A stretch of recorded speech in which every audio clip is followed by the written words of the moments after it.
What's up, YouTube? Welcome back to LEGO Minifigure of the Day. Today we'll be taking a look at Wolverine with mask and blue gloves. This guy came out in one set in 2022. Now guys, I actually just picked this guy up today. I was at Half Price Books and there he was in the toy bin, so I figured why not go ahead and pick him up and do the review of him today. So yeah, this minifigure, unfortunately, it is just 2 or 3 steps away from being a really great minifigure. I'm not sure exactly what Wolverine it's supposed to be based on. When I look at it, I see the 1992, or 94, whatever year it was, the 90s animated series Wolverine. He's got a very similar design to that, so that's what I assume it's based on. And I think it does a pretty good job capturing the likeness.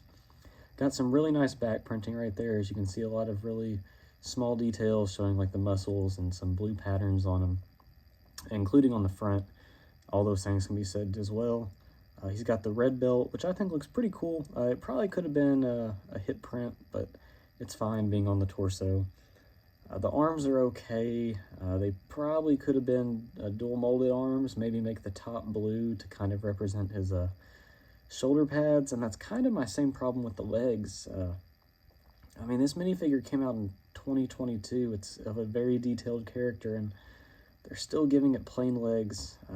To me, that's kind of unacceptable. I mean, I understand it came out in a budget set, but I mean, come on, LEGO. The claws are really cool. They aren't technically part of the figure, but I mean, come on, you can't look at Wolverine without the claws.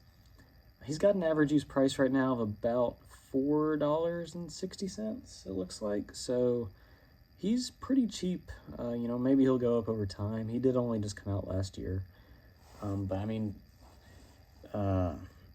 like I said, they did a lot of things right. He does have a dual-sided head, which I think that having the goggles on to represent the white of his eyes, I think that's a nice touch. I think that this is a case where a dual-sided head actually works pretty well.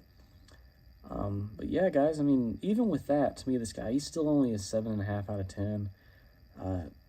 Just so many small details they could have done and chose not to, and I feel like at this point, I mean, in 2022, especially when this minifigure came out, there's no reason to not at least have leg printing on a minifigure like this. So yeah, definitely a good minifigure, but just a couple smaller things really would have pushed him up to a great minifigure.